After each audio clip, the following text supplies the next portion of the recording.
Welcome to Montgomery Matters. I'm your host, Greg Wims. Today we have a very special guest. We have the Montgomery County Executive, Marc Elrich, who will be talking to us about some of his views for Montgomery County over the next 4 years. Marc, welcome to the show. Good to see you. First, I want to shake your hand and say congratulations Thanks. On the election. And now I know you have started. How many months now have you been in office? Must be coming up on six, Six, seven okay. maybe. Well, I want to talk to you. My first question for you, because it seems like it was just yesterday, is your budget. I know you worked very hard in getting it, and you got it passed by the council.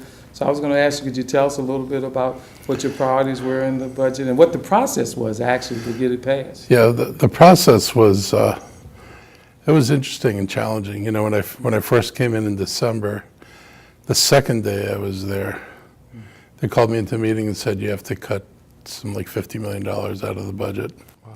Wow. So that was not fun, but we had to do it because if you don't reduce spending, you don't end the year with the amount of money you anticipated, and that goes into forming the budget that I was just at the process of creating for the year coming up. So we had worked with our departments, and we came up with savings. A few weeks later, we were working with the capital budget with your roads and schools, and this was supposed to be the year we just make little adjustments, and next year was supposed to be the big year. And instead of making little adjustments, we had to reconfigure $100 million out of real money, and not at all like a minor tweak. And but my priority was to preserve school funding, and we were able to do that. And then we got down to working on this year's budget. You know, it was mostly done under Executive Leggett. You know, his folks have been working on the budget. And so most of the, work was done when I got there, and there was a shortage between how much resources we thought we were going to have, and what we thought the same services budget plus some things we wanted to do would cost.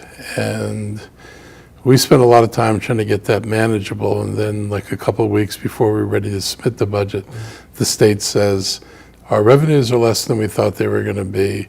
And you have to write down $40 million this year and $40 million for next year. Wow. So there was no way we could cut another $40 million out with only 3 months left in the year.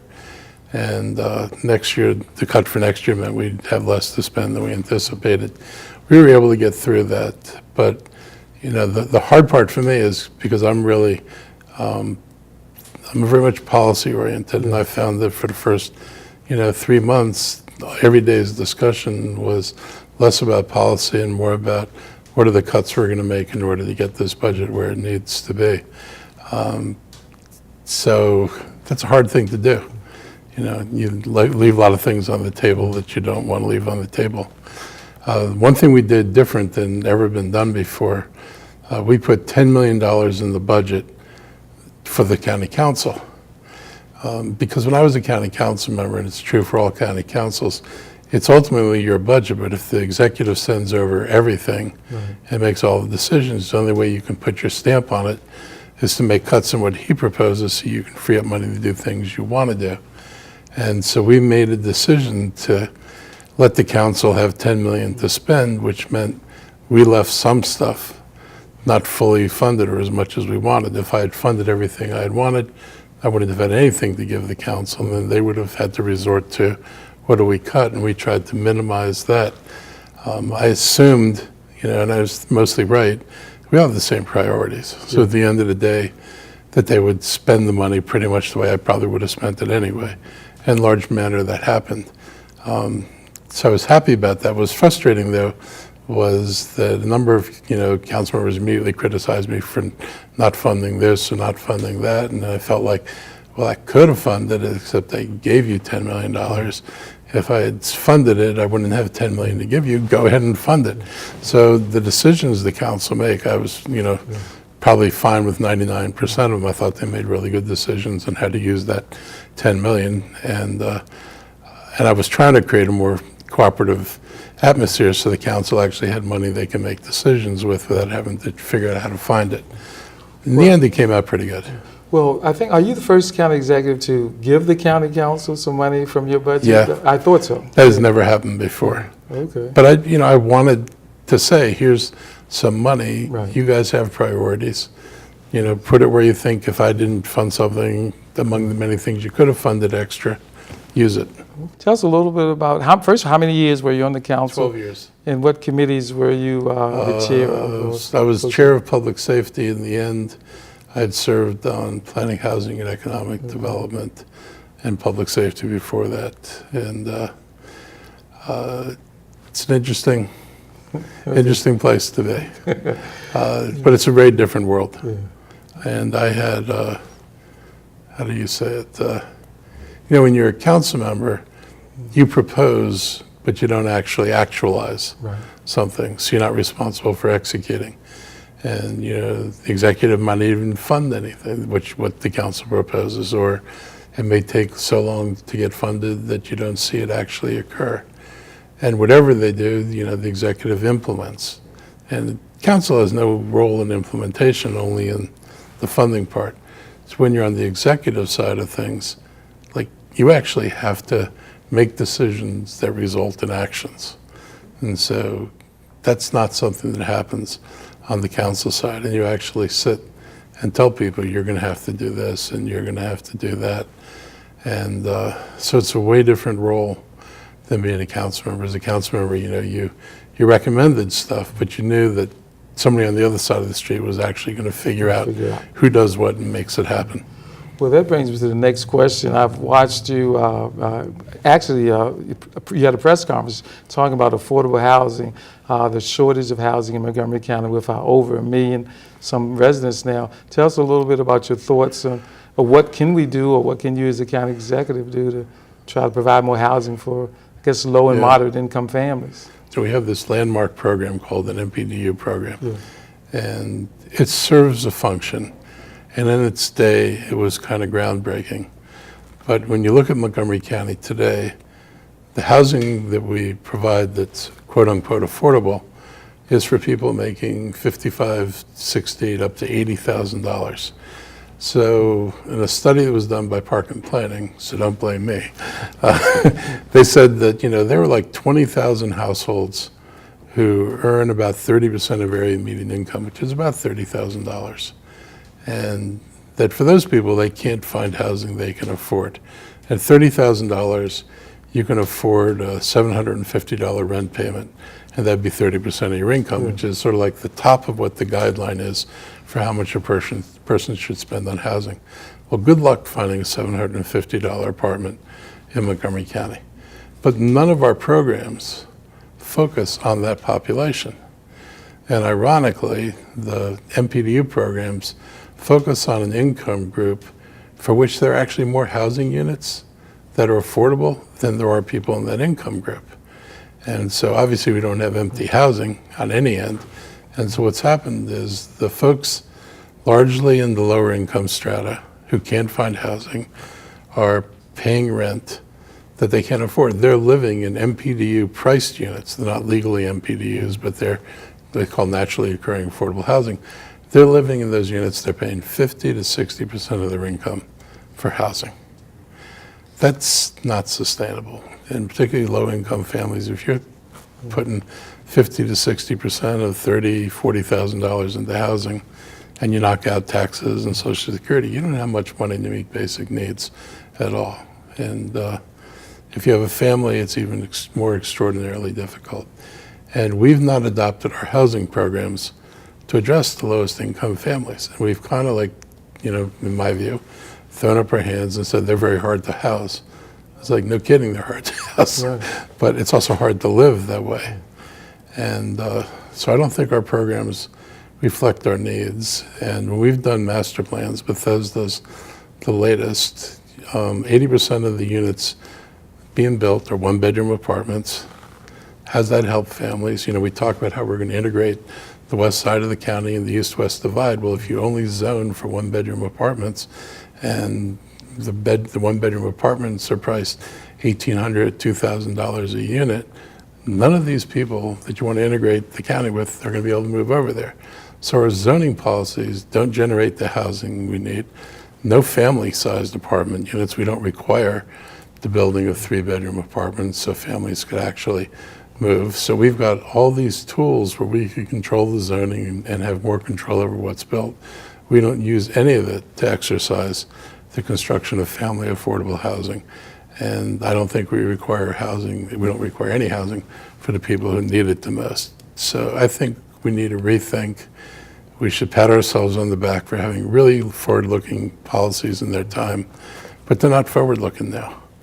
And it's going to be a challenge. I'm a believer in, more mixed zoning. If we had zoned for, in parts of places like Bethesda and elsewhere, garden-style apartments or smaller buildings, because the construction techniques are much less expensive, we could produce more housing that's affordable to people in lower income ranges. We just make decisions to make that impossible. In your vision, and I know you're just starting, you have to put together your plan, as you said, what about senior housing? Because I know that, like myself, we're all living longer. Would that be all comprehensive, I guess, with low income and maybe seniors also? I mean, it's got to be mixed. I mean, not all seniors are low income, right?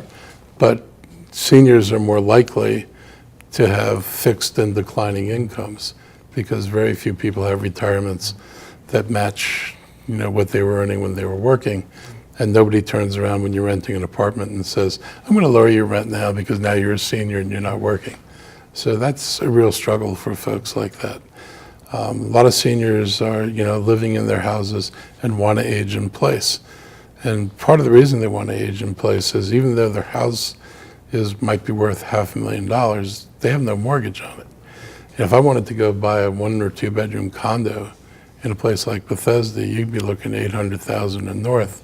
So right now you've got no mortgage and a $500,000 asset. You could sell your asset, buy an $800,000 condo, but now you got a $300,000 mortgage. So a lot of people want to age in place, and I think we can and should help with that. So part of it would be finding people who could come and do repairs for you. Very inexpensive would be to find, folks who could be nonprofit, could be, we could do this more deliberately, who can help you with minor repairs, who can help you with going shopping, helps it make possible for seniors to stay in the housing. And one thing we are doing new is a house sharing program. We're trying to match up seniors who maybe have a house, don't need the whole house, with another senior who is in a similar situation and might be willing to move in and share the cost of the housing. So it helps both people get a more affordable deal on a house. It gets 2 people company. Of course, you got to be able to get along with the person, yes, and make sure you're all going to be compatible. But it might be a way of helping people, find a more sustainable way to find housing. I like the idea of keeping people in their neighborhoods. They have a longevity there. They know people. I like multi-generational situations. So the extent that our neighborhoods can be multi-generational, that's not a bad thing. It's probably a positive thing. So I do want to think about what we do about seniors. We do have to think about how we build housing and how we use our zoning differently in general. Well, thank you for that. I want to transition into now the other problem, transportation. Yeah. Give me your thoughts on Montgomery County over the next 8 years, and with what you're trying to do, right, or what you'd like to put forth. So Montgomery County has not really great transportation system. I mean, the Red Line, basically serves to funnel people into DC. It has no cross-county connectivity. So if you wanted to move around in the county, if you're going south from Glenmont, I can get you to DC. And if you're going south from Shady Grove, there are a few stops in between, but ultimately you're downtown DC. And that's it. We've got a bus network. We've got some WMATA buses. We've got a ride-on fleet, but a lot of the ride-on fleets are very long and very slow, and sometimes they wander through neighborhoods, which makes them less than direct, very suboptimal. And there are a lot of business folks, and Washington Post actually reported on a group of business leaders who identified the weaknesses of the bus system as one of the biggest impediments to economic development, because it's hard to get people to move here, particularly in a congested environment, unless you can offer them a way to get there, get to work. And so, more than 10 years ago, I laid out a proposal for bus rapid transit network in Montgomery County. We had about 110 lane miles. We were going to focus on median strips to provide a lane of service in the peak direction that wasn't mixed in with traffic. It's really important if you're going to call something bus rapid transit that it actually be rapid and be faster than sitting in traffic. So we're going back and we're designing, the network that's actually in the master plan, and we're looking at designing it. The reversible proposal I have actually reduces the cost of construction because it's one less lane, one less station for every station you would build. It requires less right-of-way and requires less construction, so I can build more miles for less money. And most of the county, the traffic is so directional that if you were going against traffic, it's pretty free-flowing. So we're looking at how we accelerate that. Working with the state of Maryland, we've met with them, and the governor and his folks had taken the Quarter Cities Transitway out of the plans because the alignment of the transitway that we approved is really not a very good alignment. And the governor's people correctly said this is not going to be rapid transit. And we have an alternative, and the governor has said they're going to put the Quarter Cities Transitway back in. That's a big deal for the Up County. For economic development for the county, it's a big deal because Shady Grove Life Sciences is conditioned on the Quarter Cities Transitway. So you can't get to stages 2 and 3 unless the thing gets built. And right now we're frozen. And one of the conversations I had with the governor's people was, if you don't like the route, make us change the route. But if you kill the project, this is our life sciences center. Yes. If we can't expand the life sciences center, you're walking away from a lot of development. And if I tell them we're full and you can't come here, they will go someplace else. And so I appreciated that, the staff was willing to work with us on this. So we're going to begin to unroll some things. We're going to unveil a faster system on Route 29. We were going to call it bus rapid transit, but half of it's running in mixed traffic. And I told them, you can't call it bus rapid transit. You can call it Flash if you want, but don't tell people this is bus rapid transit because their experience is not going to be bus rapid transit. We're going to look at moving the segment that is in mixed traffic into a dedicated lane. But until the day I do that, it should be called what it is, like maybe faster bus than before, but not bus rapid transit. So we're working on that. We're piloting a system where people will be able to call buses in their neighborhoods and arrange a pickup. And this, with other jurisdictions, are looking at how do you match people and their cell phones to ways of moving transit around to serve people better. We're going to see how that works. If it's successful, we'll expand it. And I'm excited about that. I really think that our best bet at getting real economic development is improving the transit system. And then there's the governor's proposal, which I want to be clear with people because people think the governor's portrayed this as people who don't want to do anything about traffic versus he who wants to save us from traffic. And so the council years ago proposed putting 2 reversible lanes on I-270. And so in the morning, there'd be 2 more lanes going south. In the evening, those lanes would become northbound lanes. It deals with the congestion. They can do it for very little money. I'd love the governor to embrace that. If they're not interested in that, there's a way to add they could take the inside curb lane, inside service lane on I-270 and convert it to a through lane tomorrow with the cost of some paint, add a lane right away, and if they adjust the other side a little bit, they could probably actually add a second lane. So there are ways to solve the problem on 270 going all the way to the American Legion Bridge that don't require this stunningly expensive private-public partnership and not a very well thought out plan. I just got briefed the other day, and the governor's plan for 270 actually makes it a longer trip. And I'm like, you're going to spend all this money on something that makes it longer. This makes no sense whatsoever. So we think we have a better solution that'll actually do what he wants. And I wish the governor's folks had come and talked to us and said, you're the ones that know the county. you know your traffic patterns, you know your zoning plans. Help us solve the problem. I'm happy to take $9 or $10 billion. I think that'd be a great investment, but it's got to be the right investment.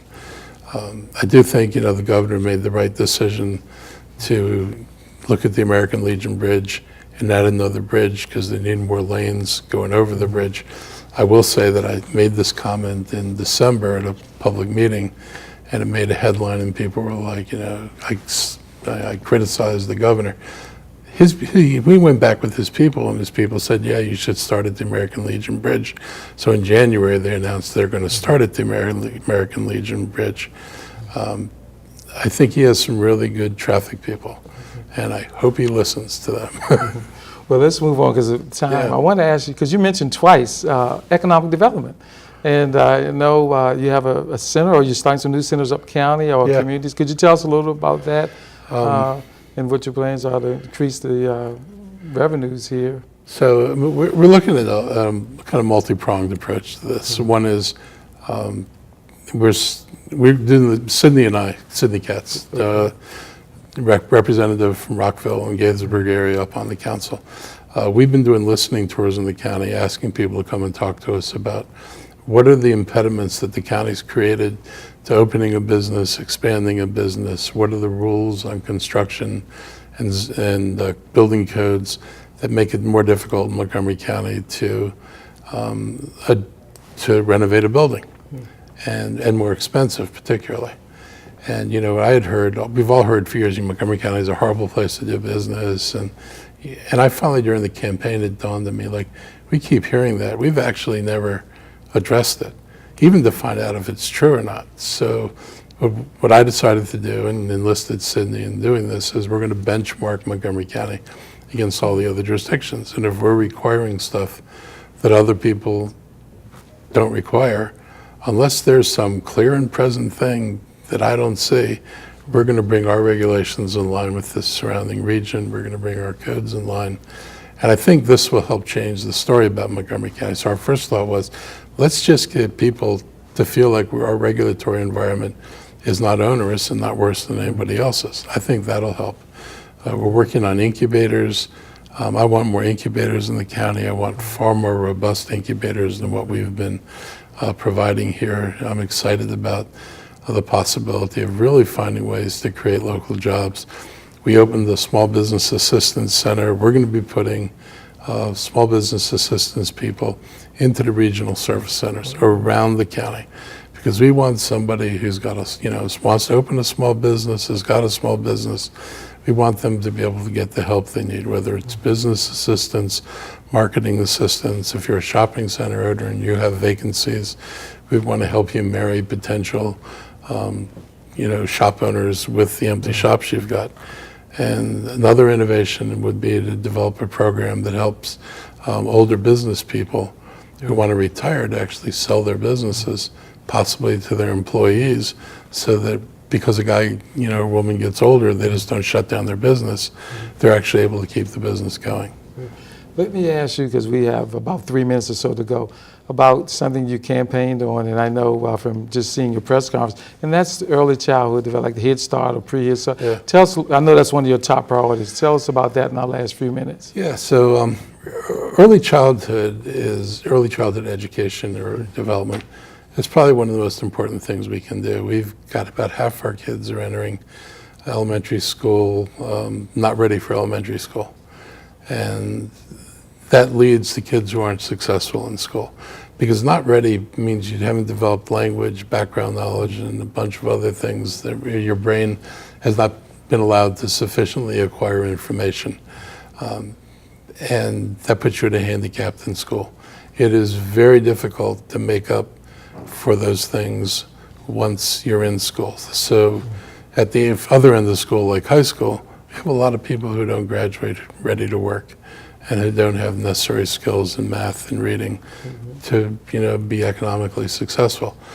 Our programs historically have focused on older kids, but all the research says the greatest rate of return, and I don't mean dollars, I mean best bang for your investment, is investment in kids who are below 4 years old. And if we can bring programs to 3 and 4 year olds and then start putting them down to 2-year-olds as it becomes possible, we can make sure kids are ready for school. If they're ready for school, then they're going to do much better in school. So we're looking at a program. We're adding hundreds of seats this year. We're going to identify new sites because we lack sites for early childhood centers. So we're going to work on creating them, and we're going to work on making sure we've got a pipeline of teachers, and we're going to continue to expand the program. The state has a great tax credit program, which people should be able to take advantage of, and the state's going to help start funding early childhood in a significant way. So I think this is something everybody should be excited about. This is a working class problem, middle class problem. When it costs $24,000 to put a kid in early childhood, that's a problem that most families can't deal with. Well, as you just said, on that one, you're working with the state, so you're working together. And that is, I know, one of your top priorities. You said something new for us, and I know we only have a few seconds, maybe getting down to second grade. And so that's the first time I've heard that. I know we were talking about, 2-year-olds, I'm sorry. I know we talked about 3-year-olds So we always do some programs that reach the younger kids, and they're targeted on the kids with the greatest need. You know, intellectually, look, the truth is you really need to start at 0.